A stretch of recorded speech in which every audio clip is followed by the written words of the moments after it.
क्या जानबूझ के एक साजिश है कि डोगरा जो इतिहास से खत्म किया जाए?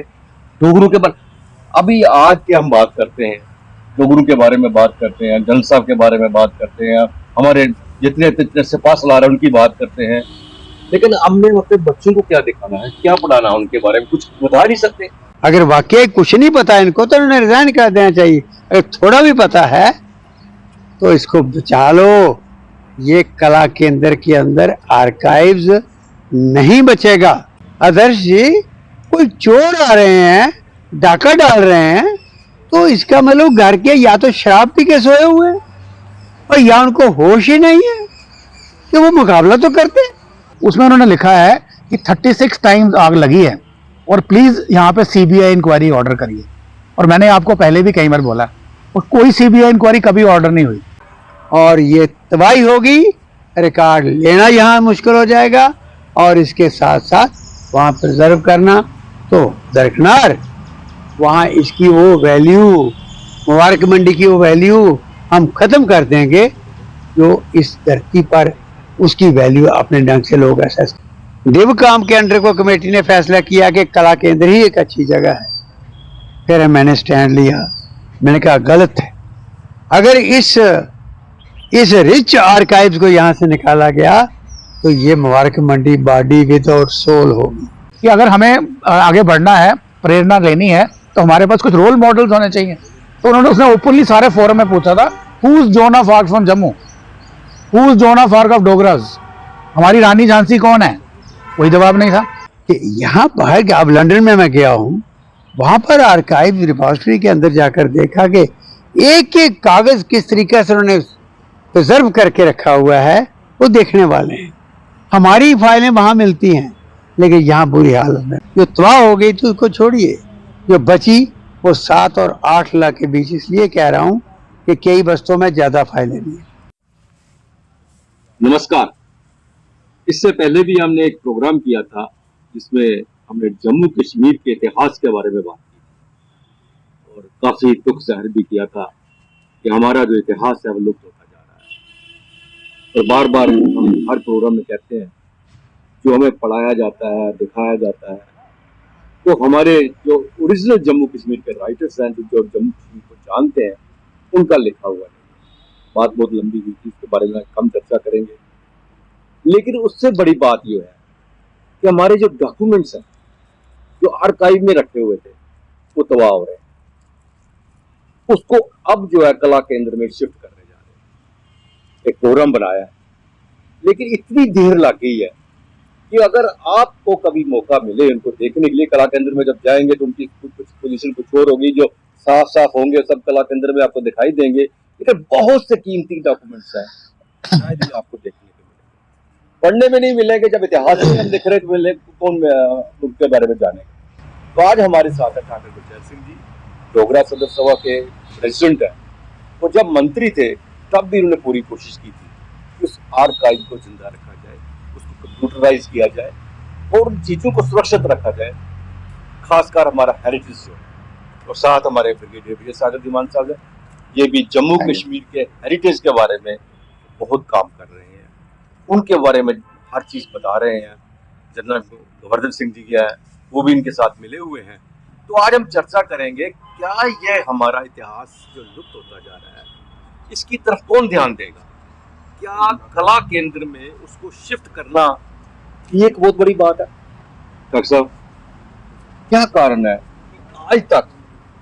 आपसे पहले भी बात हुई, आपने उस वक्त मुझे कहा था मेरे साथ चलो मैं दिखाता हूँ किस तरह से बारिश में सारे के सारे डॉक्यूमेंट्स तबाह हो रहे हैं, छत से पानी टपक रहा है, डॉक्यूमेंट्स के ऊपर प्लास्टर की बाल्टी रखी हुई है, पानी उनमें गिर रहा है, तो देखने वाला नहीं है। और इतनी कीमती, फिर कहते हैं जी हमारा इंस्ट्रूमेंट जो है जहाँ वो सारे के सारे खत्म हो रहे हैं। कल को जो पढ़ेगा पूछेगा जी आपका भारत के साथ जो विलय हुआ था वो कहाँ है डॉक्यूमेंट, कहाँ से निकाल के देंगे, कैसे ये सब होगा? देखिए आदर्श जी, एक और इशू आपने बड़ा सेंसिटिव इशू आपने दिया, मैंने आगे भी सुना है। बात यह है कि ये हमारी जिंदा जागती तारीख है। आर्काइव जो है इस रिपोजिटरी के अंदर तकरीबन 7-8 लाख फाइल, 40,000 उसके बस्ते बंदे। हालांकि मैं समझता हूं कि नुकसान बहुत हो। मुझे याद है बिल्कुल जैसे आपने कहा, इसी बात को याद करते हुए, कि यहाँ तो दुनिया भर के स्कॉलर आते थे रिसर्च करने के लिए, और यहाँ तो हमारी लाइब्रेरी बड़ी रिच लाइब्रेरी थी जो इसके मुबारक मंडी के अंदर थी, और आर्काइव रिपोजिटरी में तो हिसाब ही कोई नहीं था इनका। कितना डोगरों ने किस तरीके से रियासत बनी, चली, और उसके बाद क्या क्या हुआ, क्या क्या जबरदस्त काम इन्होंने किए, वो सारा उस पूरा इतिहास जो है उन फाइलों में बंद। मुझे याद है 1985 में मैं राजपूत सभा का प्रेसिडेंट बना, और मैं इस आर्काइव्स को देखने के लिए आया था। तो यहाँ मिस्टर जो XMLC भी रहे, ये डायरेक्टर थे, अभी नाम याद आ जाएगा मुझे। तो मैं इनको कहा कि मैं इसकी कोई सुना, कोई तय खाना भी है, यहाँ ये रिकॉर्ड होता था, मैं जाना चाहता हूँ। वो कहने लगे कहाँ की बात कर रहे हैं, 47 के बाद तो हमने कहीं देखा नहीं, और यहाँ तो नीचे सांप ही सांप हो गया। मैंने कहा देखो तो सही, वहाँ स्टीरियाँ थी, वो उठवाई, और उस वक़्त वो साउथ के थे हमारे डिवकाम सैसरा नमन ऊपर ऑफिस में थे। मैंने इनको कहा डायरेक्टर साहब को, मैंने कहा मैंने तलाश करना है, यहाँ कोई है नीचे जाने को रास्ता। तो वो शतीरियाँ लगी थी, वो उठाई, जब लड़कों को लगाया मैंने, वहाँ के स्टाफ को लगाया, तो गोल सीढ़ी थी, वुडन सीढ़ी नीचे। मैं उतरता गया, पेट्रोमाक्स लिया, एक जलाया ऊपर, निकला नीचे, और वहाँ पर सर पर हाथ रख के मैं बैठ गया कि फंगस लगी हुई थी। इतना रिकॉर्ड पड़ा था जिसका हिसाब ही कोई नहीं। मैं दौड़ता डिवकाम के पास गया, सैसरा नमन को लाया।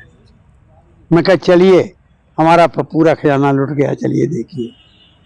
उस वक्त मुझे याद है डेली एक्सेलसियर अखबार अभी नई चल रही थी, तो इसने अखबार में दिया था कि Dogra treasure is being eaten by ants, ये एक बड़ा हेडलाइन थी।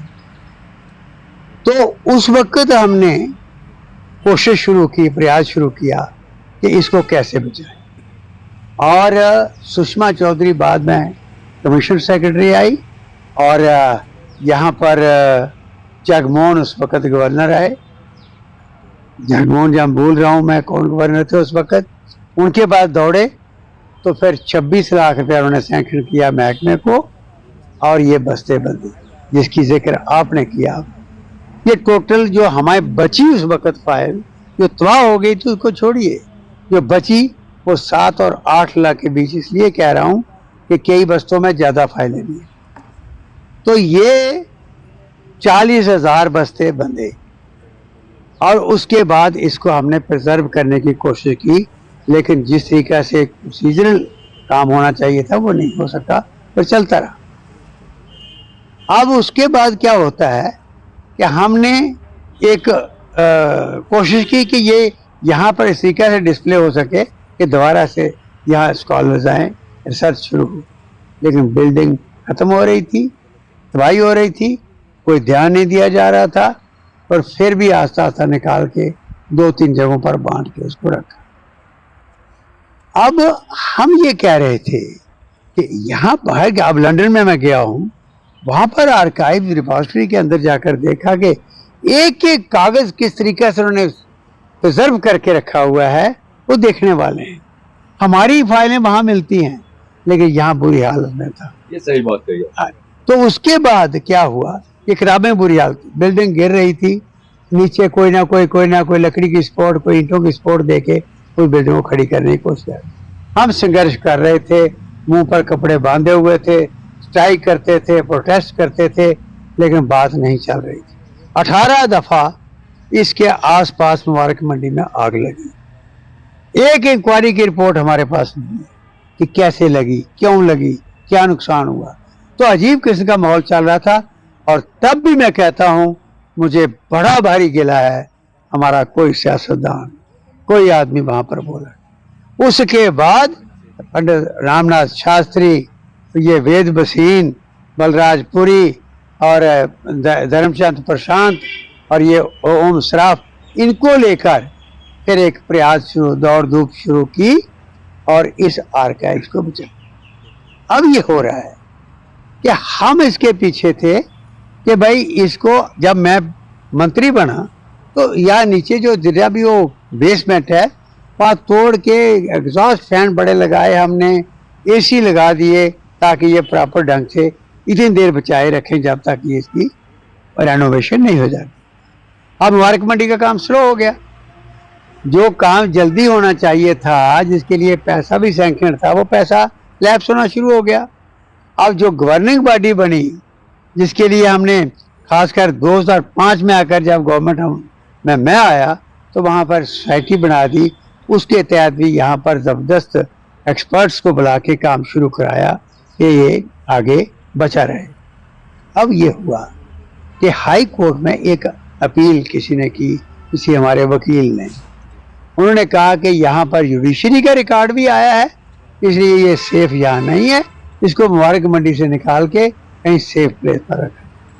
तो इन्होंने दमाना के पास कोई जगह खरीदी जो डिस्प्यूटेड जगह थी, बाद में डिस्प्यूट बन गया किसी प्रॉपर डीलर के साथ या किसके साथ, वो ना जगह बनी ना ये यहाँ रेनोवेशन करने लगे और इस सरकार की तबाही हुई। बिल्कुल आपने ठीक कहा, बरसात में जिस तरीके से पानी ऊपर से पड़ रहा है वो एक सुसाइडल एक्ट है गवर्नमेंट का कि ऐसे वैल्यूएबल रिकॉर्ड पर, इस खजाने पर, इस तारीख पर एक पानी की बूंद भी टपकना, मैं कहता हूँ इससे बड़ी शर्म की बात किसी गवर्नमेंट के लिए नहीं हो सकती। वहाँ हो रहा था, कोई सियासतदान, कोई आदमी नहीं बोला आज हम लोगों को दोष देते हैं, मैं नहीं किसी को दोष देता। मैं कहता हूँ सारे जो आज कहते हैं कश्मीरी नहीं करते थे, वो सारे कौन रोकता था? हमें किसी ने रोका। तो उसके बाद उस वकील ने एक पिटीशन दायर की हाई कोर्ट के अंदर, इसमें जुडिशरी का रिकॉर्ड भी है, इसको यहाँ पर सेफ प्लेस में शिफ्ट किया।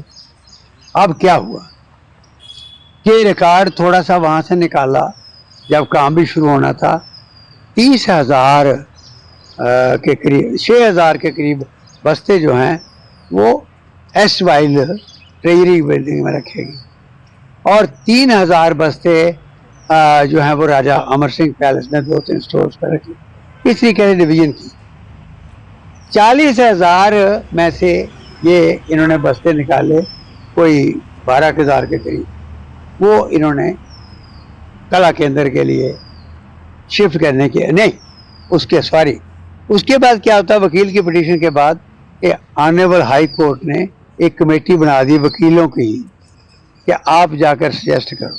वो कमेटी मेरे पास आई, BS सलाथिया उसके कन्वीनर बने, वो आए, कहने लगे चारक साहब आपसे ज़्यादा कोई नहीं जानता, बताओ इसके बारे में क्या करें और क्या करें। मैंने उन वकीलों को बिठाया, सारी बात बताई। उसके बाद पता नहीं उनको टाइम नहीं लगा, हाई कोर्ट्स या वो अपना केस नहीं रख सके, ऑनरेबल जजेस ने फैसला कर दिया कि इसको सेफ प्लेस पर जो दमाने में जगह ली थी वो जगह नहीं फैसला हो रहा है, इसको कला केंद्र में या कहीं शिफ्ट किया जाए गवर्नमेंट को। दिव काम के अंडर को कमेटी ने फैसला किया कि कला केंद्र ही एक अच्छी जगह है। फिर मैंने स्टैंड लिया, मैंने कहा गलत है, अगर इस रिच आर्काइव्स को यहाँ से निकाला गया तो ये Mubarak Mandi body without soul होगी। जैसे जिस्म से रूह निकाल लेते हैं वैसे ये रूह निकल गई अगर, तो मुबारक मंडी को क्यों आएगा, क्यों स्कॉलर यहाँ पर आएंगे? आज चाइना की चशूल की टीडी ढूंढते हैं तो यहाँ मिलती है। तो ये सब चीज़ें इतनी वैल्यूएबल यहाँ हैं, तो यहाँ से निकाल लोगे तो ये मुबारक मंडी में रहेगा क्या? तो थोड़ी देर रुकता रहा। अब फिर इन्होंने थोड़ा वहाँ शिफ्ट किया। जब शिफ्ट किया आदर्श जी कला केंद्र के अंदर, आप तो ये होंगे क्या वो बता रहे हैं, वहाँ पर जो हालत उस बिल्डिंग की थी, वहाँ भी आधा पानी नीचे, बरसात का पानी अलमीराज के नीचे, जहाँ फाइलें रखी हैं बस्ते, उसके नीचे से पानी जा रहा है। और मेरे पास फोटोग्राफ हैं, जब बारिश में मैं गया, दौड़ता गया, मैंने कहा क्या हो रहा है, कहने लगे जी हम नहीं रोक सकते। और फिर साथ बाहर गाड़ियाँ चल रही हैं, उनकी वजह से जितनी पॉल्यूशन है ये रिकॉर्ड तो ऐसी जगह रखा नहीं जा सकता। तो इन्होंने वो रिकॉर्ड वहां रखा था, वो भी हाथ खड़ा कर बैठे साहब। मैंने कहा कैसे बचाओगे? कहते नहीं बचा सकते। अब इन्होंने क्या किया है कि फैसला किया, मुझे तो कहते रहे क्योंकि गवर्निंग बॉडी इन्होंने बिल्कुल मीटिंगें बनाना शुरू बंद कर दी। मुझे कहते रहे, चीफ मिनिस्टर भी कहते रहे, जो थे गवर्नर भी कहते रहे, बोरा जी से लेकर यहाँ तक कि हाँ हाँ बिल्कुल रिकॉर्ड को नहीं हम छेड़ेंगे। रिजल्ट ये है कि इन्होंने बिल्डिंग शुरू की और अब रिकॉर्ड सुना शिफ्ट करने वहाँ पर जा रहे हैं और ये तबाही होगी, रिकॉर्ड लेना यहाँ मुश्किल हो जाएगा और इसके साथ साथ वहाँ प्रिजर्व करना तो दरकिनार। वहाँ इसकी वो वैल्यू, मुबारक मंडी की वो वैल्यू हम ख़त्म कर देंगे जो इस धरती पर उसकी वैल्यू अपने ढंग से लोग एसेस करें। डॉक्टर साहब, मैं ये जानना चाहता हूँ जिस तरह से आखिर क्यों नहीं कर पाए ये सब चीज? क्या जानबूझ के एक साजिश है कि डोगरा जो इतिहास से खत्म किया जाए? डोगरों के बारे अभी आज की हम बात करते हैं, डोगरों के बारे में बात करते हैं, जल साहब के बारे में बात करते हैं, हमारे जितने सिपाहीसालार हैं उनकी बात करते हैं, लेकिन हमने अपने बच्चों को क्या दिखाना है, क्या पढ़ाना है उनके बारे में? कुछ बता नहीं सकते। क्या एक सोची समझी साजिश थी कि जम्मू के इतिहास को खत्म किया जाए? देखिए दोनों बातें थी। एक तो जो नया युग आया आफ्टर 47, उसमें बहुत बातें ऐसी हैं कि इन फाउंडर्स का, इन कहानियों का, जो इनकी विरासत है डोगरों की, जो इतिहास के अंदर है, उनको जिंदा करोगे तो अगली पॉलिटिक्स भी इनके आसपास घूमेगी। इसलिए इस इतिहास को गुम कर दो। वो कहानियां बच्चों को पढ़ने को नहीं मिले। जिस तरीके से ब्रिगेडियर राजेंद्र सिंह को सेवियर ऑफ कश्मीर कहा जाता है, काश ये कश्मीर की उन नई पीढ़ियों को पता लगता ये हमारा सेवियर है, हमारी बहू बहनियों की रक्षा की है इसने जान देकर, तो उनको प्यार होता, उनको प्रेरणा मिलती। ये सब चीजें छुपाने की कोशिश उनकी थी, अपनी सियासत, अपनी डोमिनेशन सियासत के अंदर रखने की। लेकिन दूसरी तरफ मैं ये कहता हूं कि जब घर पर आदर्श जी कोई चोर आ रहे हैं, डाका डाल रहे हैं, तो इसका मतलब घर के या तो शराब पी के सोए हुए हैं और या उनको होश ही नहीं है कि वो मुकाबला तो करते।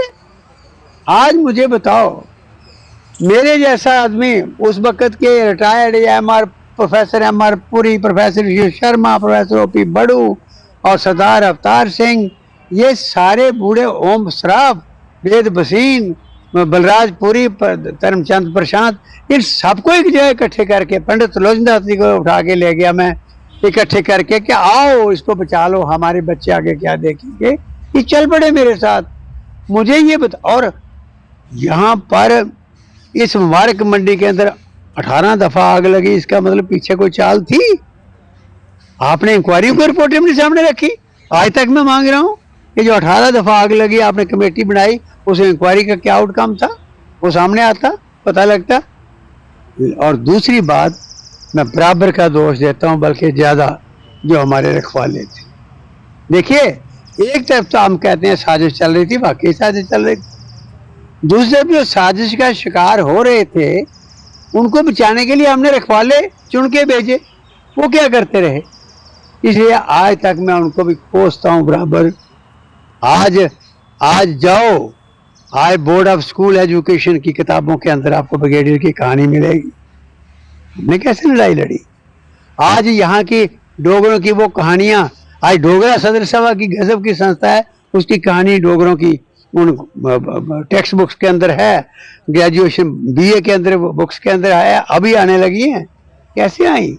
ये हमने की, कि हमसे तो बड़े थे वो। इसलिए आपने जो बात कही है, जब मेरे जख्म पूरे हरे हो जाते हैं, क्योंकि मैं आपको ईमानदारी से कहूँ कि मेरा पागलपन था, लोग भी कहते थे, घर के भी कहते थे, सुबह से रात तक रुमाल बांधा हुआ और वहाँ पर लगे हुए थे, ये बचाए रखा। आज मैं अपील करना चाहता हूँ आपके चैनल के माध्यम से, काइंडली सबको कहना चाहता हूँ, ये अनपढ़ नहीं है जो पार्लियामेंट में पहुँच गया।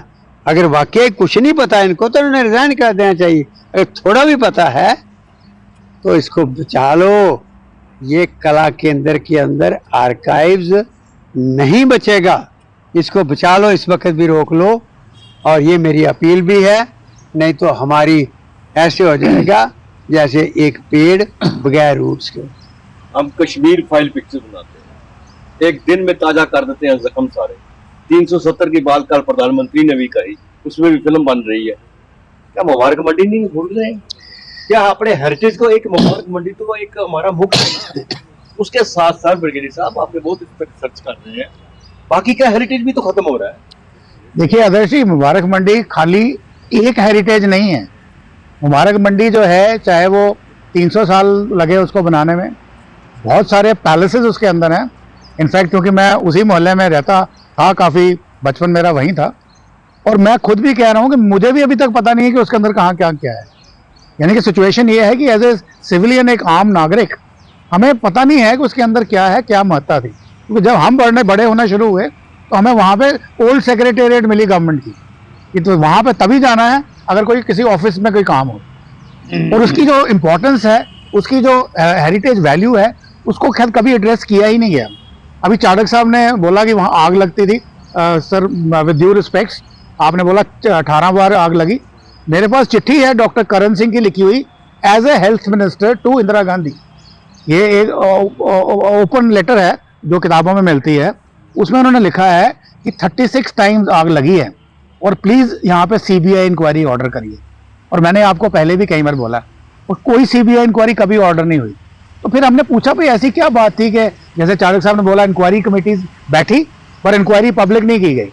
उसका कारण ये था कि इसके अंदर बहुत सारे आर्टिफैक्ट्स थे, दीवारों पे कहते हैं हीरे मोती जड़े हुए थे, पेंटिंग्स थी दुर्लभ, और बहुत सारे शैंडलियर्स। जैसे मैं वियना में खड़ा था ऑस्ट्रिया में, तो वहाँ मैंने कोई आर्टिफैक्ट देखा फवारे का, तो मैंने उनको बोला कि ऐसा तो हमारे इंडिया में भी है।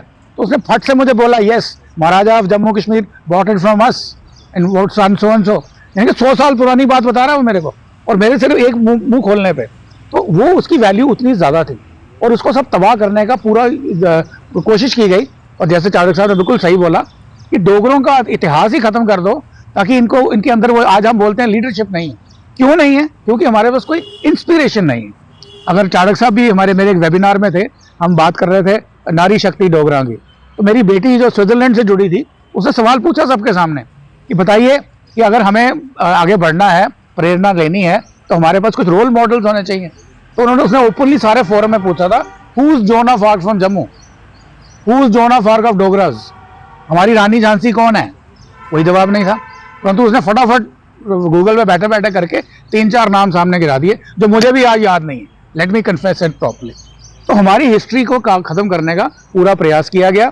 हमारे जो जनरल जोरावर सिंह थे महाराजा गुलाब सिंह के साथ, जब ये रियासत बनी, तो जिस किस्म के कैंपेन उन्होंने लड़े, मैं मिलिट्री वाला आदमी हूँ, मैं जानता हूँ मिलिट्री हिस्ट्री क्या होती है, कैंपेन्स क्या होते हैं। मैं आपको यकीन दिला सकता हूँ, अगर बल्कि हम इस पर काम कर रहे हैं कि हम एक जनरल जोरावर के कैंपेन्स को कंपेयर करेंगे अलॉन्ग विद नेपोलियंस कैंपेन। हालांकि जोरावर साहब को बोला जाता है Napoleon of east, nonsense, it should have been the other way around. Alexander's campaign, Maharaja Ranjit campaign, Maharana Pratap campaign, Shivaji Maharaj campaign, अगर वो कैंपेन्स हमारे से कम नहीं थे तो हम भी उनके बराबर ही थे, पर नाम पता था कुछ नहीं।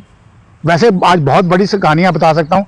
Brigadier Rajendra, saviour of Kashmir, 22 अक्टूबर से लेकर के 26 अक्टूबर तक सुबह 2 बजे तक जब उनकी शहादत हुई है, वो रिकॉर्ड किसी के पास है ही नहीं है। और जब मैं बोलता हूँ है ही नहीं है, इसका मतलब doesn't mean it doesn't exist. ये आर्मी हेडक्वार्टर की किताब है, ऑपरेशंस ऑफ 1947। उसके अंदर सब कुछ डॉक्यूमेंटेड है based on the situation reports जो हर रोज आर्मी हेडक्वार्टर में जाती थी। मगर उस किताब को 87 तक डिक्लासीफाई नहीं किया। तो ये एक किस्म की साजिश है उनको बचाने की, ताकि डोगरे आगे निकल नहीं सके। और सबसे बड़ी बात, मैं एक माफी चाहता हूँ, एक बहुत जरूरी पॉइंट मैं आपको बताना चाहता हूँ। पास्ट हम कहते हैं चाहिए हमको प्रेजेंट को आगे बढ़ाने के लिए।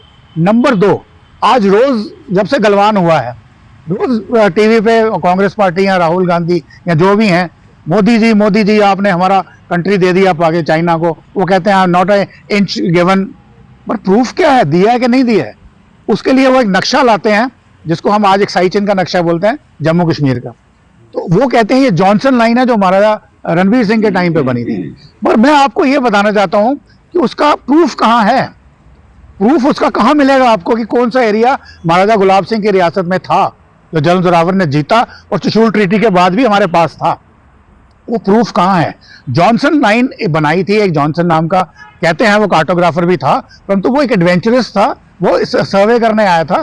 बेसिक सर्वे क्या करने आया था, वो सिल्क रूट ढूंढने आए थे कि कहाँ कहाँ बिजनेस कर सकते हैं, तो कहाँ कहाँ रास्ते बन सकते हैं। तो उसने एक लकीर मार के दे दी जो 1947 में आपके पास नहीं थी। 1947 में जब आर्मी का पाकिस्तान बना है तो सारे के सारे मैप्स पाकिस्तानी साथ ले गए। ये 1949 में एक कोई स्वामीनाथन शायद उनका नाम था, उनको कहीं कोने में मिली, जैसे आज हम बात कर रहे हैं, तो उन्हें बोला ये है, तो हमने बोल दिया एक साइड चेन हमारा है। और उसके बाद हमने 59 में पार्लियामेंट में वो नेहरू जी का इंसिडेंट आपको मालूम है, not a blade of grass grows है।